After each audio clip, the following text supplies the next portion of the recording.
Okay, so let's just pick this up right where we left off. And we've made our checkerboard, we made our thing for our fountain, and now we're going to make the thing for our little archway over here.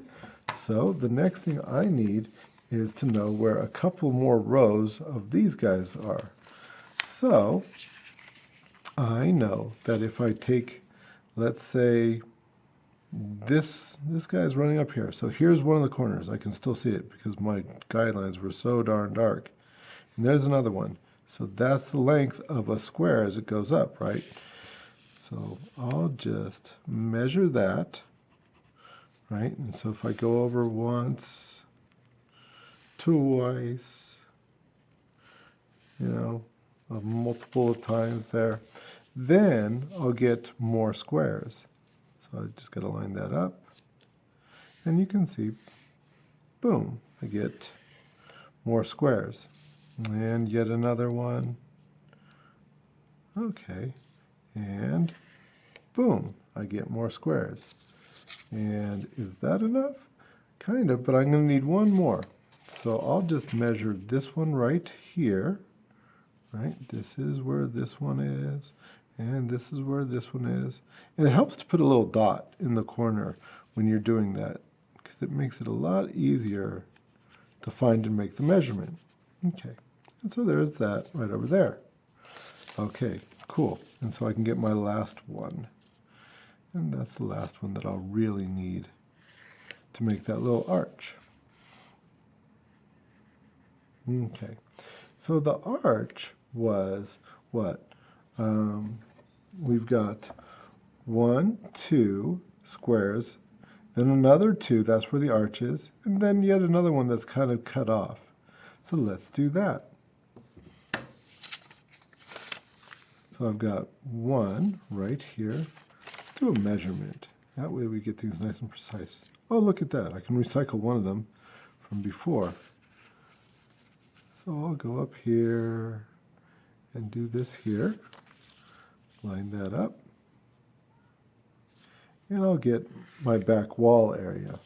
Okay. And then I'll go right here. And let me see, there's a dot right there where those come together. And I'll make a little mark there. And a little mark up on top. Okay. So from here to here. Okay, that's going to work. So that is this area right here. Okay, then we got to skip 2, right? So we'll just go right to here. All right, and then to here. And notice how I make some of my marks different than others on the ruler. That just helps me keep track of them. Okay, so right there. Boom. Is that it? Yes. Okay, so we had that nice little checkerboard. So now what do we got to do? Let's go ahead and we'll use this measurement right here because that's a good one. And do we have that? Let's see. So that's this one right here, right? And so we'll just go right to there once, twice, 3 times. That's what we needed because we had it 3 up. 1, 2, 3. Okay.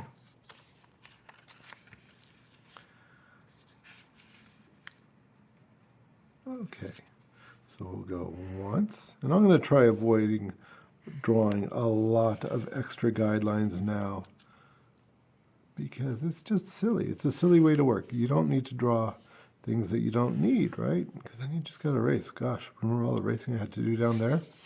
Okay, so we've got this, and here we go. See, we're getting that thing already. So now we'll just do what? 1, 2, 3. We got that. Cool. And in fact, this one goes all the way across, doesn't it? Okay. And then the top part was just kind of arbitrary. I just made that up, right, with a little bit, and then maybe a little bit more.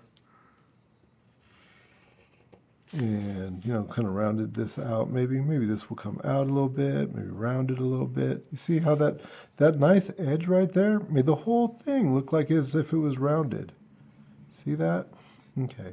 And how do I know these things? Well, you know, it's that observational drawing. You should do that. Okay.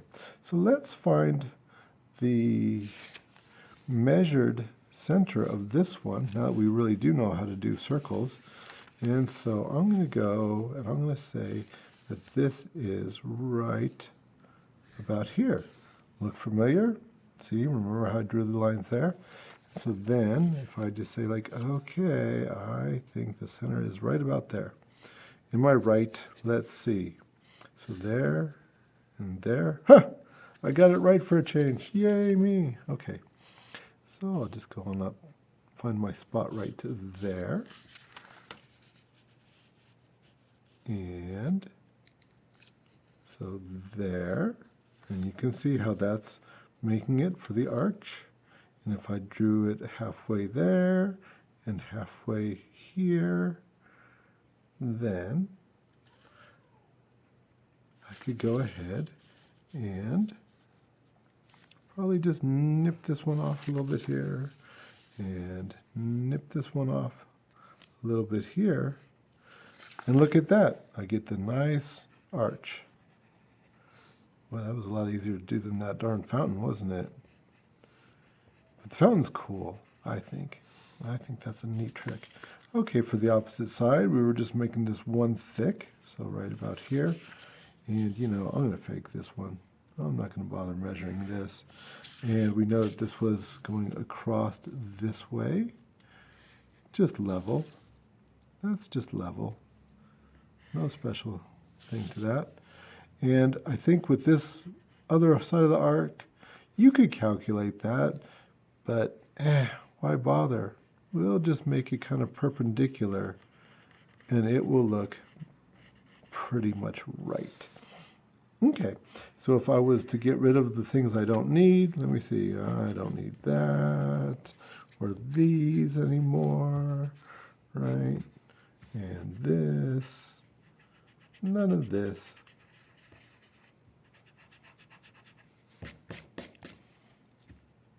And you'll see how I've got that nice little archway in there. And what I do there, a couple more stones. Whoop, there you go. Now you got those, and you got this. And cool, isn't that a cool and sheer space now already? And then over on the other side, you know, I just drew a few more things, same way that I had over here. And I drew a real little railing, you know, just by, oh, let's see here. Let's do it for realsies. So it's this one right here, right? So I just went over here and gave myself one, let's see, maybe two, right? A little more squares to deal with. A little more squares on my checkerboard. Boom. And boom. And so, you know, I just decided, like, well, I'd make a little rail.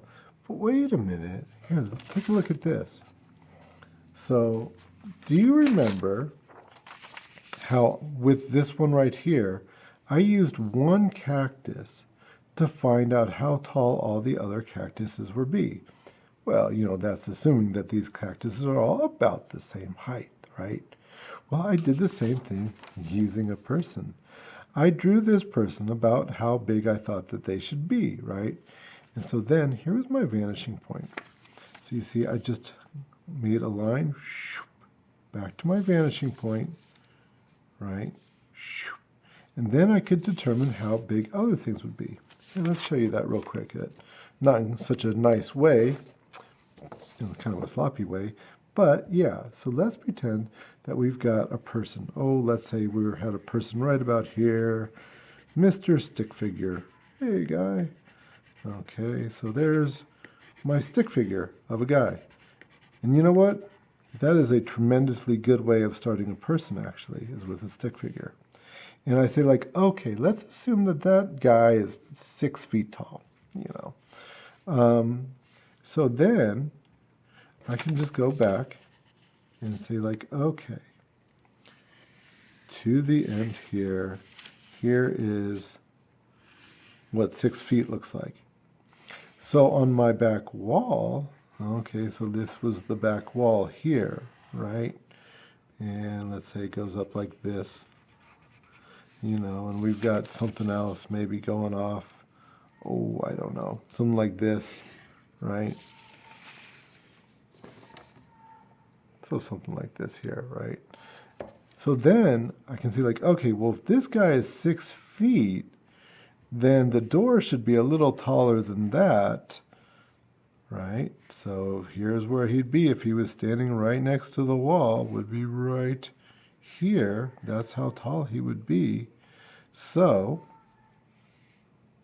right here, oh, here and here, yes. So that's how tall he would be standing next to the wall. So I could just say, okay, that's how tall a door should be, more or less, shouldn't it? Because it should be, you know, a bit taller than, like if a guy's 6, then a door should be about a foot, foot and a half taller than that, you know, depending on how big the door is. Okay, and once I had the door, then of course I could decide like how big I wanted to make windows and stuff like that. And if I wanted to put another person in the scene, you know, like I had another guy standing. And so let's say this guy is just a little bit shorter than my first guy, right? And he's standing over here. So I just made him just a tiny bit shorter. Okay, cool. And let's say, you know, I wanted a lady coming out here.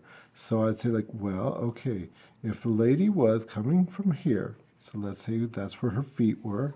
Okay, and so here's my guideline for the guy, right? And it's really nice having this checkerboard at the bottom. So here's how tall the lady would be if she was 6 feet tall. But let's say that she's more like, you know, a little bit over 4 or 5 feet tall. And maybe she's even bending over for, you know, like talking to her baby or something, right? So here's my lady, and there she is, you know, a bit shorter, but not extraordinarily shorter, not unnaturally shorter, right, than the guy. And so she's looking like she's just about right. Cool. What else? The railing, so then I can figure like, okay, well, if this is how big a guy is, if he's standing next to the wall, right, and then I can figure out a pretty appropriate size for the railing that I put into the place next door. That's how I figured out how tall to make the railing, you see, relative to other people. Okay, all good. And then finally, here's the last little lesson as far as structure goes. Remember that I've got my horizon line way up here, right? So to have a horizon line way up there like that, that means that you're looking down on stuff. So I gave my viewer a reason to be looking down, and that's why I put these railings in here. How did I get the hand? Well, I looked at my own hand. I thought, okay, if I'm holding on a railing, what is it going to look like, you know, from that angle or whatever? And I just actually did a little observational drawing for my hand, right? And then here's the other thing. Now remember about observational drawing, right? And I had you guys do shiny stuff.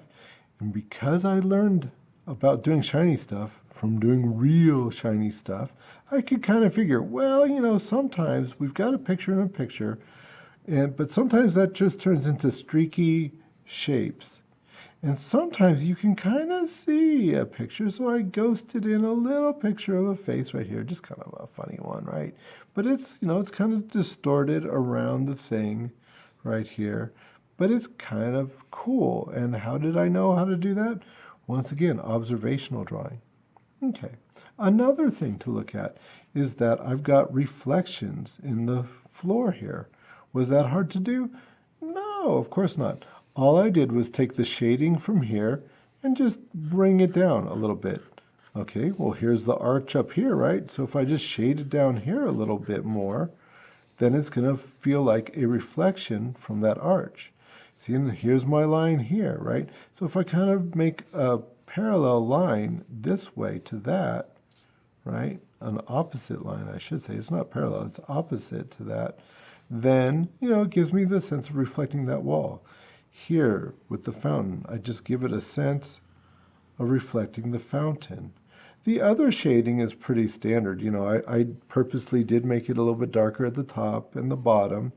Not that you really would have atmospheric perspective inside. Come on, there's not that much air. But it's a trick that still works, And we artists, we're just kind of tricky that way. Here's another thing to look at. In the shading, in the corners, you'll see that I've shaded it darker. If you're in an interior space, and you probably are when you're listening to this, look in the corners of the building and you'll see that it's darker in the corners. It's darker along the edges of the walls and the edges of the floor and the ceiling and stuff like that. Okay. And I don't have any particular light source for this, but I figure the light's probably coming down from the top, right? So I shaded underneath things like the sign or the planter boxes, stuff like that, underneath the rim on the fountain. And that gave it sort of a natural look. And finally, because this is a form and I wanted it to read a little bit more, I did give it more of a shadow towards one side. Not because that's exactly reality. I don't know. I haven't determined exactly where my lights are coming from. But because I knew that that would make it look rounder. It'd bring it out and make it rounder by making it like a form. So you'll see that, how I had you do all those things in the beginning with shapes and values and forms and, sort of depicting where shadows would be. And then I went and I had you do the observational drawing so you could just see how stuff was in real life. And when you meld the two together, that's when you get really pretty believable, imaginative drawings. Okay. So, I'm not saying this is the greatest drawing in the world, but it's a nice little exercise. And yeah, so that's about it. The next thing we're going to do is we're just going to take all the lessons that we've learned so far, and we're going to let you do it. Do it from scratch yourself. Okay, good luck with everything.